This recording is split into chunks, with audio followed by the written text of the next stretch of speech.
Chaque jour est un miracle. Votre chronique par Foumilayo Mohamed d'Orego. Bonjour à vous, citoyens engagés. Je voudrais prendre la semaine qui nous reste pour finir en beauté ce mois de citoyenneté. Et pour ce fait, il serait déplorable de dire tant de choses, de déplorer tant de choses, de faire tant d'exhortations sans faire des propositions concrètes. Je suis heureux que d'autres m'ont enrichi par leurs idées et leurs propositions. Nous ne sommes pas des super-héros, ni des érudits.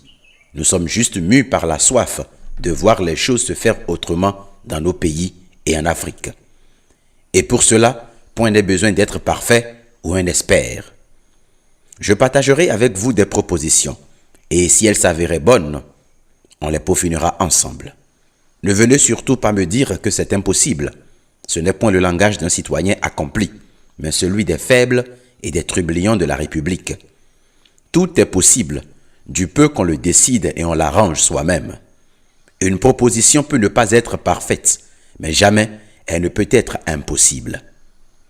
Je voudrais aussi m'excuser auprès de ceux qui me suivent en dehors de mon pays, le Bénin. Pour des propositions efficaces, je vais devoir m'accentuer sur ce qui se passe chez moi, car c'est ce que je maîtrise réellement. Il revient à vous, si vous vous sentez concerné, de l'adapter à vos réalités en se basant sur le principe. Et si vous avez besoin d'approfondissement, vous pouvez m'écrire. À tous, je dis, partons du fait que tout est possible à ceux qui veulent véritablement un changement. Et sans transition, ma première proposition s'intitule « Réprimander l'indiscipline ». J'ai observé mon pays et certains pays africains. Dans tous les domaines, dans tous les secteurs, on observe une indiscipline qui ne dit pas son nom. Ce qui est à la base de tous les maux du développement, c'est l'indiscipline notoire. Si nous voulons véritablement du développement, nous devons mettre fin à ce désordre à tous les niveaux de manière sévère et impitoyable.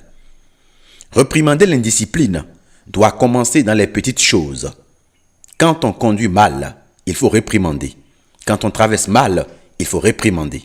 Quand on stationne mal, il faut réprimander. Quand on brûle le feu, il faut réprimander.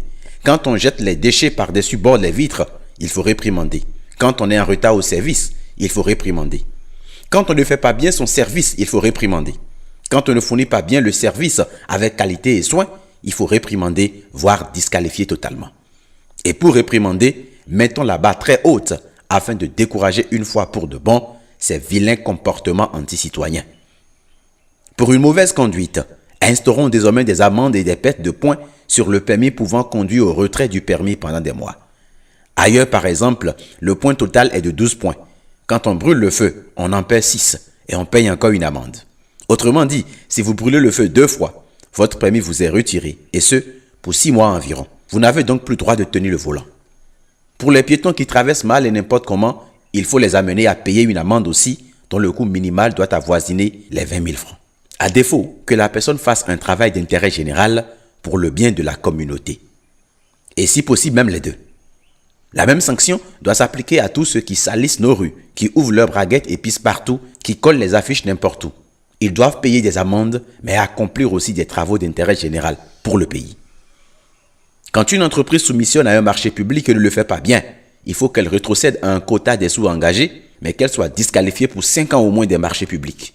Cela amènera les gens à se ressaisir et à bien faire le travail. Quand un fonctionnaire est en retard ou ne met pas son cœur dans son service, qu'il soit purement et simplement, après avertissement, renvoyé de la fonction publique. Il y a des personnes qui chôment et qui attendent l'opportunité. On ne peut se permettre de laisser ceux qui ont la chance faire du n'importe quoi. Trop, c'est trop. Ce ne sont que des exemples. Mais réprimander demande un travail effectif et pointu des forces de l'ordre, mais aussi des députés et des magistrats et juges. Au dernier, ayez le courage de faire des lois qui cadrent l'indiscipline et qui réprimandent véritablement. Au premier, faites bien votre boulot, car malheureusement, c'est vous-même qui incitez les gens à violer la loi, parfois par votre tolérance, votre indifférence et votre silence. Sinon, souvent, tout se passe sous votre barbe et votre nez. Et c'est là que doit commencer la première forme de réprimande. Il faut discipliner les hommes de rang afin qu'ils puissent mieux faire leur travail. Il faut discipliner les hommes de rang et les obliger à faire leur travail, à réprimander véritablement pour assurer la discipline au cœur de la société. Ce n'est qu'une chronique et je vais m'en arrêter là. Une proposition complète et fournie serait introduite plus tard. Gardons juste à l'esprit, si nous voulons le véritable développement, que nous devons mettre des garde-fous sérieux pour encadrer nos efforts. Et la première des choses à faire, c'est de discipliner les gens, bon gré mal gré, sans oublier que cela constituera une bonne source de revenus pour le budget national. Quoi de mieux? Pensez-y. Que Dieu vous bénisse où que vous soyez et qu'il bénisse mon pays, le Bénin. Merci de contacter le numéro +229 66 92 09 09 pour participer au groupe restreint de discussion ou pour rejoindre la liste de diffusion.